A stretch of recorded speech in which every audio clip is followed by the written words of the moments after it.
স্বাধীনতার পর থেকে কখনোই ইসরায়েলের সঙ্গে কোনো কূটনৈতিক সম্পর্ক স্থাপন করেনি বাংলাদেশ। এমনকি দেশটির সঙ্গে সরাসরি বা পরোক্ষ বাণিজ্য নিষিদ্ধ। তবে নির্যাতিত ও নিপীড়িত ফিলিস্তিনের পাশে সবসময় সরব ছিল বাংলাদেশ। এমনকি ঢাকায় ফিলিস্তিনের দূতাবাসও রয়েছে।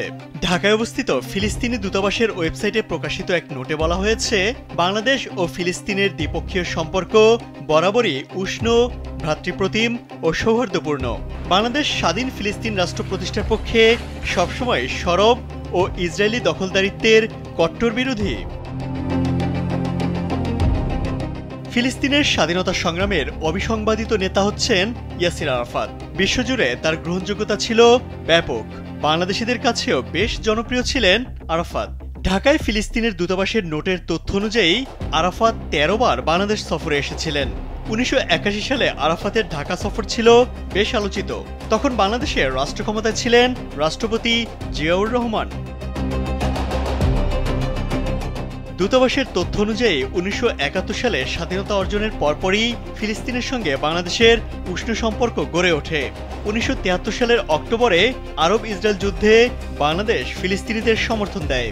শুধু তাই নয়, ওই যুদ্ধে বাংলাদেশের জনগণের পক্ষ থেকে ফিলিস্তিনিদের জন্য চিকিৎসক দল ও ত্রাণ পাঠানো হয়। এমনকি অনেক বাংলাদেশি সে সময় ফিলিস্তিনের পক্ষে যুদ্ধ করতেও গিয়েছিল। বাংলাদেশ ও ফিলিস্তিনের মধ্যে প্রথম উচ্চ পর্যায়ের বৈঠক হয় 1974 সালে। তখন মুসলিম জোট ওআইসির দ্বিতীয় শীর্ষ সম্মেলন হয় পাকিস্তানের লাহোরে।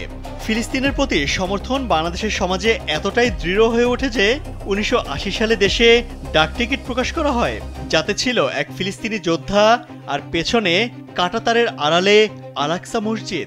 ইংরেজি ও আরবি ভাষায় লেখা ছিল সাহসী ফিলিস্তিনি যোদ্ধাদের প্রতি শ্রদ্ধা। ঢাকায় ফিলিস্তিনের দূতাবাসের নোটে উল্লেখ করা হয়েছে, 1988 সালের 15 নভেম্বর ফিলিস্তিন স্বাধীনতা ঘোষণা দেওয়ার পর জাতিসংঘের যে 137টি দেশ ফিলিস্তিনকে স্বীকৃতি দিয়েছে তার একটি বাংলাদেশ। 1988 সালের 16 নভেম্বর ফিলিস্তিনকে স্বীকৃতি দেয় বাংলাদেশ। সর্বশেষ 2017 সালের 1 ফেব্রুয়ারি 3 দিনের রাষ্ট্রীয় সফরে ঢাকায় আসেন ফিলিস্তিনের প্রেসিডেন্ট মাহমুদ আব্বাস। 1997 সালে আরাফাতের সফরের পর এটি ছিল ফিলিস্তিনি কোনো রাষ্ট্রপ্রধানের আনুষ্ঠানিক বাংলাদেশ সফর। ইমতিয়াজ আহমেদ, কালবেলা।